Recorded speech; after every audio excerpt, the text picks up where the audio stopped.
나를 사랑하는 일이고 나를 섬기는 일 아니겠느냐. 자, 주님께서 이렇게 해서 전부 다 알곡들을 모아 나가시는 거였는데요. 이 주님께서 모으신 사람들, 모으신 여러 가지 알곡도 있고 등등인데 이 전체를 보니까 다 하나님 나라의 백성들을 말하는 거고요. 다른 말로 하면 또 교회도 되고 성도도 되고 혹은 회중도 되고 또 알고이란 말도 쓰게 됩니다. 그래서 이 수나고라는 단어에서 그 유명한 수나고게라는 회당이라는 말이 나옵니다. 그래서 마태복음에는 회당이 많이 등장합니다. 다른 복음서에 비해서 회당에서 많은 일들이 벌어진단 말이에요. 그 회당 수나고게와 고개 이렇게 쓰는데 고게와 회당과 이 예수님이 모아놓은 이 수나고게를 비교하고 있는 거예요. 사실은 유대인들이 말하고 있는 수나고게라는 그 회당과 회당에서 가르침과 예수님이 불러 모은 그 수나고게, 새로운 수나고게예요. 이게 새로운 교회, 새로운 회당이라는 겁니다. 그것과의 비교가 여기 동시에 떠오르는 것이 지금 마태복음에서 마태가 지금 설명하고 싶은, 전해주고 싶었던 우리 예수님에 관한 이야기. 예수님은 이 땅에 오셔서 새로운 수나고게를, 세나가그라고 하죠, 영어로는. 수나고게를 우리에게 이루셨다라는 것을 보여주는 건데, 그들이 다 알곡들, 그들이 오른편에 있는 자들이었다라고 예수님이 말씀한 것을 마태가 정리하여 마태복음으로 우리에게 전해주고 있는 겁니다.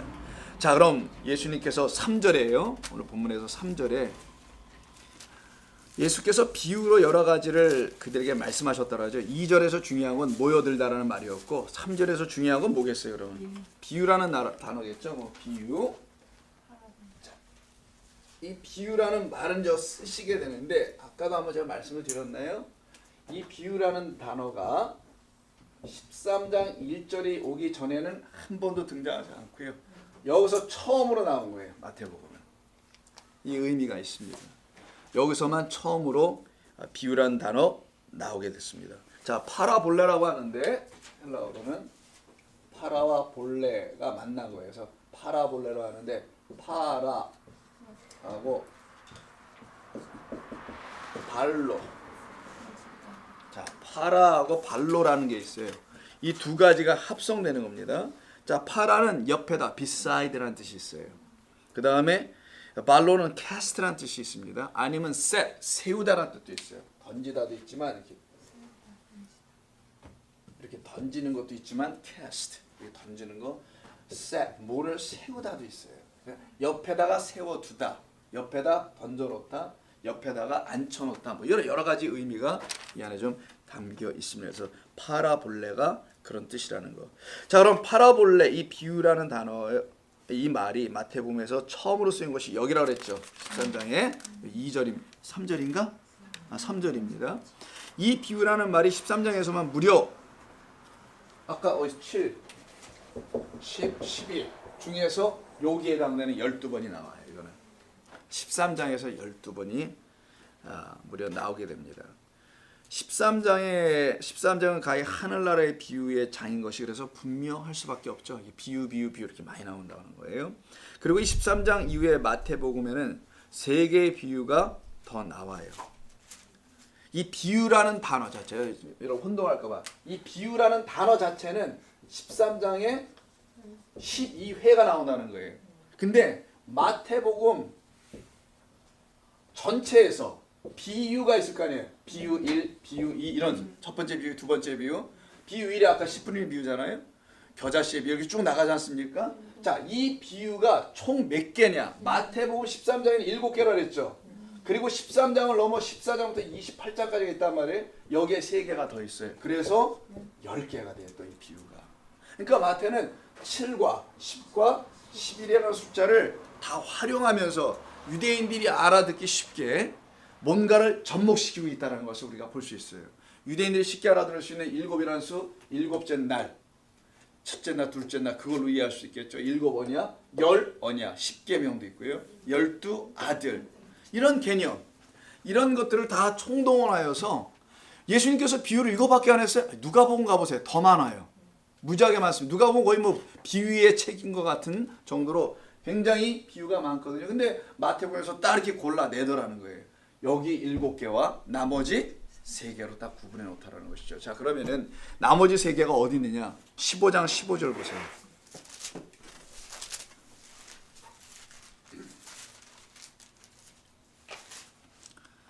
자, 15장 15절 나오자 한번.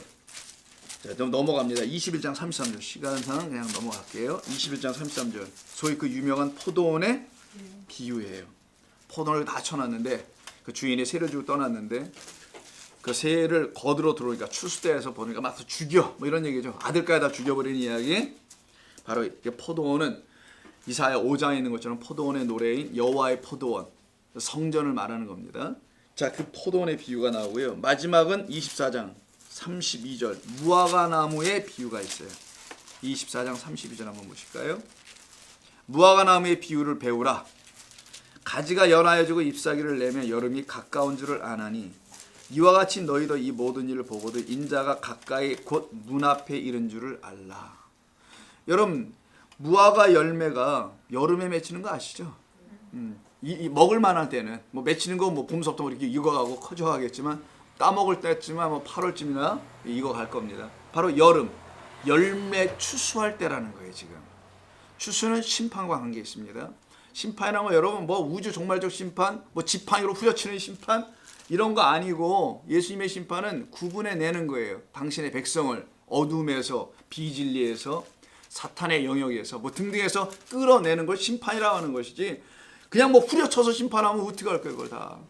그런 게 심판이 아니란 말이에요. 성경에서 심판은 그런 사람들 진짜 심판받고 심판에서 면하지 못하게 될 수가 있겠죠. 자, 그래서 무화과나무의 비유는 바로 열매 맺지 못함에 대한 심판. 그래서 열매 맺지 못한 무화과나무를 보고 심판하시는 거잖아요. 그래서 열매 맺지 못함. 그러나 나라는 무화과나무가 열매를 맺을 거야. 이런 얘기를 암시하고 있는 거예요. 그래서 인자가 올 때가 가까이 왔다라는 말을 쓰는 거예요. 그 무화과 그 비유의 뒷부분에 갖다 붙이는 거죠. 그래서 인자가 무화과나무야. 이 너희들이 눈에 보이는 무화과나무 예루살렘 성전은 지금 열매를 하나도 못 맺고 있는데 큰일 났다 우리. 저거를 멸망화시키지 않으면 우리는 열매가 뭐고 아무것도 못 건지겠어. 그래서 인자가 가까이 온 줄을 알아라. 너희의 아내로 들어갈 준비할 것이다. 이런 얘기죠. 자, 그 상태를 좀 설명하는 거고요. 그래서 13장에 7개, 나머지 3개, 합치면 10개. 그런데 질문이 있습니다. 왜 예수님께서는 비유로 말씀하신 것일까? 비유상하게. 알아듣지 못해가지고 이거 어려워하잖아요. 비유를. 또 비유를 또 제각기 다 다르게 풀기도 해요. 여러분. 비유를 참 다양하게도 풉니다. 해석도 다양하고요. 그래서 어떤 사람들은 뭐 이런 방법으로, 어떤 사람들은 저런 각도로 비유를 저마다의 어떤 논리에, 어떤 상황에, 어떤 목적에, 어떤 자기의 바라는 취지에 맞게 이 비유들을 풀어요. 그러면 비유 상하는 거예요. 비유를 주신 우리 주님이 비유 상할 겁니다. 그래서 우리가 이 비유를 가르치는 게 참 어려운 것 중에 하나예요. 쉽지 않습니다. 성경에 이런 질문이 있어요. 근본적인 질문인데 한 개의 패시지가, 한 개의 이야기가, 하나의 이야기가 있어요. 예를 들어 10분의 이야기가 있거나 뭐 소경을 뭐 눈을 뜨게 하는 이야기가 있어요. 그럼 이 이야기 하나가, 한 개의 이야기가 하나의 메시지만 갖고 있는 거냐, 아니면 다중적 메시지를 갖고 있는 거냐, 이거에 대한 끊임없는 논란은 2000년 동안 있는 겁니다. 하나의 메시지를 성경이 각 이야기마다 담고 있어야 하는 것이냐, 아니면 각양각색의 메시지를 담고 있어야 하느냐, 참 골치 아픈 문제예요. 이게 목사, 저 같은 목사들이 먹고 살아가는 이유 중에 하나가 이 다중적 해석을 해서 그러는 거예요. 지난해는 이렇게 해석하고요, A로. 다음에는 B로 해석해. 다음에는 C로 해석해.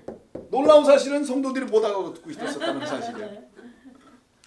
누구 하나도 눈치를 못 챈다는 거예요. 다중적 해석을 함에도 불구하고.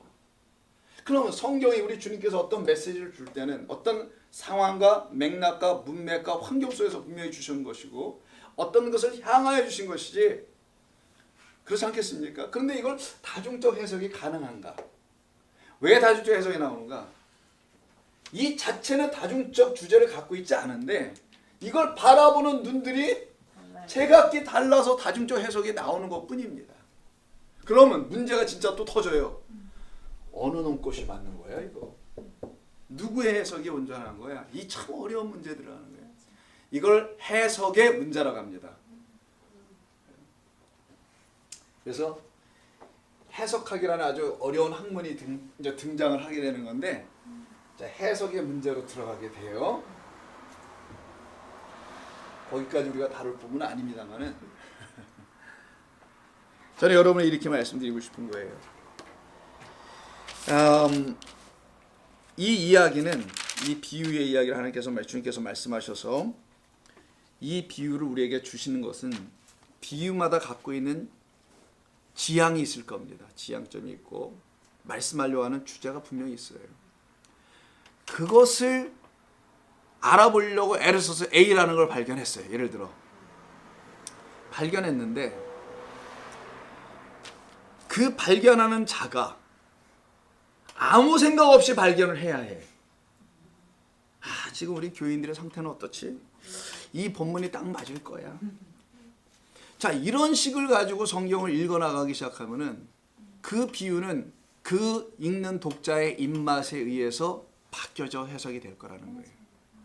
그래서 성경을 읽을 때는 정직하게 읽어야 되는데 그냥 성경이 말하는 대로 읽어가 보라는 거예요. 그러면은 그가 혹시 실수를 하거나 부족하거나 성경의 전체적인 이해가 좀 없거나 해서 다 이해는 못하거나 깊이를 다 이해하지 못할 수는 있어요. 그러나 이상한 말은 안 할 거라는 생각은 들어요. 제 생각은 그렇습니다. 다는 깨닫지 못할 수 있어요. 다 깨닫지 못해 전하는데도 다 오잖아 이렇게 또 할렐루야. 이거 뭔 일이야 이건 또. 그런데 그렇게 전하지 않으면은 저는 그건 악하다고 생각합니다. 그건 정직하지 못하다고 보는 거예요. 이거는 해석의 큰 문제를 빚어낼 수가 있기 때문이죠. 그래서 예수님께서 이 비유를 말씀하고 계실 때 도대체 그럼 왜 비유로 말씀하신 것인가? 이 비유의 본래 목적과 뜻이 무엇인가? 이게 궁금해질 수밖에 없게 되잖아요. 근데 이게 우리만 궁금한 게 아니라 예수님의 제자들도 똑같았었습니다. 이 비유를 듣고 씨 뿌리는 비유에 처음 비유를 들은 거예요. 마태복음상에서는 한 제자가 물어요. 베드로인가? 10절을 보세요. 누구라고 나오진 않는데 우리는 그냥 저기 보면 베드로를 자꾸만 갖다가 미안하게 그러는데 베드로는 아닌 것 같습니다. 제자들이 예수께 나와 이르되 10절 어찌하여 그들에게 비유로 말씀하시나이까? 대답하여 이르시되 천국의 비밀을 아는 것이 너희에게는 허락되었으나 그들에게는 허락되지 아니하였다. 이게 허락되다는 말이 allow가 아니고요. 디도미 주다라는 거예요. 넘겨주다. 그들에게는 넘겨주지. 그들의 손에 지금 없어. 근데 너희들의 손엔 지금 주어져 있어. 너희는 갖고 있다라는 얘기예요.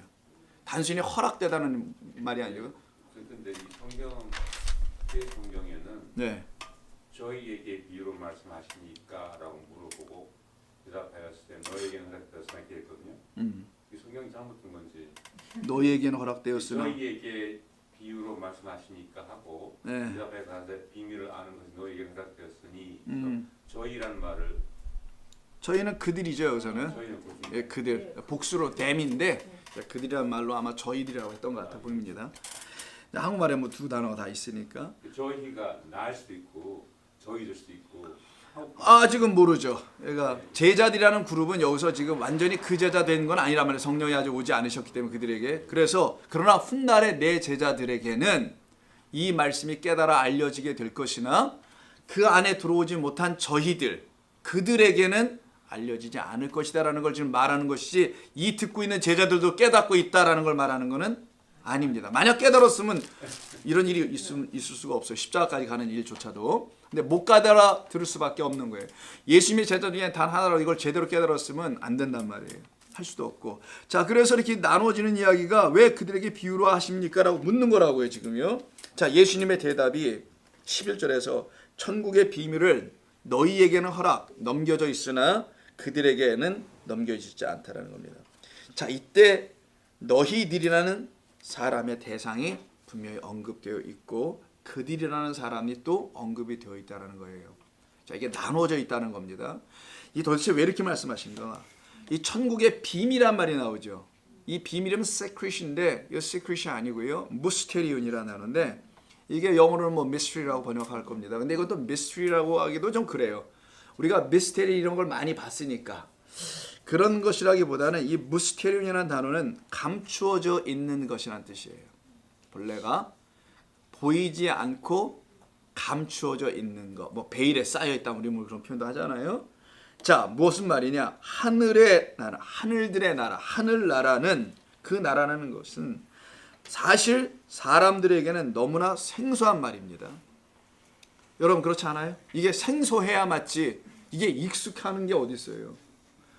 몽고 제국 이런 거 들어봤잖아요. 그런데 뭐 하늘 제국 이런 거 들어보셨어요? 이건 생소할 수밖에 없어요. 사실 누가 들어도 예수님 당시의 사람들 당연히 이게 무슨 말이야? 하늘나라가 지금 로마 제국을 우리가 아는데 하늘나라가 뭐지? 당연히 이상하게 들릴 수밖에 없습니다. 그래서 이것을 듣는 자들은 1차적으로 생소할 수밖에 없고요. 또 그와 같은 왕국이라고 되어 있으니까 바실레아 왕국이 어떠한 나라인지 전혀 개념조차도 없는 그들 그 세상에게는 감추어져 있다라는 거예요. 그러니까 모두에게 다 감춰져 있는 거죠. 뭐 시작이 하늘나라는 누구도 알 수 없는 것, 감춰져 있는 것, 이것을 처음으로 말씀하신 분이 예수님일 뿐입니다. 한 번도 들어보지도 않고 그 나라가 무슨 나라인지도 전혀 알 수도 없는, 그래서 감추어져서 만지지도 볼 수도 느껴질 수도 없는 것이라는 측면에서 비밀이라고 썼던 거예요. 우리말로는 은밀한 것, 신비한 것, 감춰져 있는 것일 수밖에 없다는 겁니다. 그러한 그들에게, 감춰져서 알 수 없는 그들에게 하늘나라를 지금 풀어 알려주는 방식이 뭐라고요? 비유라는 거예요. 그래서 너희들을 내가 가보지도 못했고 만져보지도 못했고 경험할 수도 없는, 해보지도 않았는 그런 걸 설명을 해줘야 되는데, 내가 그걸 위해서 이 땅에 하나님 나라 도래했다고, 내가 하늘나라 도래했다고 얘기를 해놨는데 너희들이 그래서 알지를 못하고 있어서 종잡을 수 없는 그런 상황이 되어 있는데, 그런 너희들에게 내가 알려주기 위해서 비유라는 방식으로 설명해 줄게 이제부터는. 그럼 비유를 못 깨달아듣는다면 이건 큰일 나는 것 중에 하나가 뭐냐면, 그 못 깨달아 듣는 사람들에게는 그 하늘나라는 여전히 감춰져 있다라는 거예요. 그들에게는 안 열려 나타나. 열려서 그들에게 다가 도래하지를 가까이 왔다라는 말이 이루어지지 않게 된다는 거예요.